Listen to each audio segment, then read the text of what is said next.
প্রিয় অষ্টম শ্রেণীর পরীক্ষার্থী বন্ধুরা, তোমাদের জন্য এই ভিডিওটিতে আমি আলোচনা করতে চলেছি অষ্টম শ্রেণীর ইতিহাস বিষয়ের প্রথম পর্যায়ক্রমিক মূল্যায়নপত্র 2025, অর্থাৎ 2025 সালের ফার্স্ট ইউনিট টেস্ট বা ফার্স্ট সামাটিভ এক্সাম এর প্রশ্নপত্র, ইতিহাস বিষয়ের প্রশ্নপত্র। এই ভিডিওটিতে উত্তর সহ আলোচনা করতে চলেছি, তাই অবশ্যই দেখে নিতে হবে। সম্পূর্ণ সিসি পদ্ধতি অনুসরণ করে প্রশ্নপত্রটি তৈরি হয়েছে। পূর্ণমান 30, অষ্টম শ্রেণীর ইতিহাস, সময় 1 ঘন্টা। নতুন পদ্ধতি অর্থাৎ হলিস্টিক পদ্ধতি অনুসরণে প্রশ্নপত্রটি তোমাদের জন্য তৈরি হয়েছে। এবার আমরা প্রথমেই দেখে নেব। 1 দাগে সঠিক উত্তরটি বেছে নিয়ে লেখো। এখানে 5টি প্রশ্নের উত্তর করতে হবে, 5 মার্ক। প্রত্যেকটি প্রশ্নের জন্য 1 মার্ক করে বরাদ্দ। প্রথম 1-এর রোমান হরফের 1, অন্ধকূপ হত্যার প্রচারক ছিলেন? উত্তর হলওয়েল। 2 নম্বর প্রশ্ন, ভারতের শিক্ষা ব্যবস্থায় চুইয়ে পড়া নীতির প্রবর্তক ছিলেন? উত্তর টমাস মেকলে। 3 নম্বর প্রশ্ন, কলকাতা মাদ্রাসা প্রতিষ্ঠা করেছিলেন? উত্তর 1781 সালে লর্ড ওয়ারেন হেস্টিংস। 4 নম্বর প্রশ্ন, the history of British India বইটির রচয়িতা? উত্তর জেমস মিল। 5 নম্বর প্রশ্ন, ভারতের নদীপথগুলির জরিপ কার্য যে ব্যক্তি করেন তিনি হলেন? উত্তর জেমস রেনাল। এবার 2 দাগের প্রশ্নগুলো আমরা দেখে নেব। 2 দাগের প্রশ্ন দেখে নেওয়া যাক। নিচের প্রশ্নগুলির উত্তর দাও। 5টি প্রশ্নের উত্তর করতে হবে, 5 মার্ক। প্রত্যেকটির জন্য 1 মার্ক করে বরাদ্দ। 2-1, ঠগী দস্যু দমনে কে উদ্যোগ নিয়েছিলেন?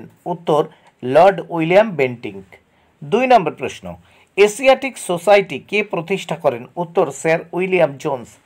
3 নম্বর প্রশ্ন, সলবাই এর সন্ধি কবে কাদের মধ্যে স্বাক্ষরিত হয়েছিল? উত্তর 1782 খ্রিস্টাব্দে ইংরেজ ও মারাঠাদের মধ্যে। 4 নম্বর প্রশ্ন, অধীনতামূলক মিত্রতা নীতির প্রবর্তন কে করেন? উত্তর লর্ড ওয়েলেসলি। 5 নম্বর প্রশ্ন, রাজাবলী গ্রন্থটি কার রচনা? উত্তর মৃত্যুঞ্জয় বিদ্যালঙ্কার। এবার আমরা এই প্রশ্নপত্রের পরবর্তী পেজ বা পরের পৃষ্ঠা দেখে নেব। 3 দাগের প্রশ্নগুলো দেখে নেওয়া যাক। নিচের 2টি প্রশ্নের উত্তর দাও। এখানে মোট 4 মার্ক। প্রত্যেকটি প্রশ্নের জন্য 2 মার্ক করে বরাদ্দ রয়েছে।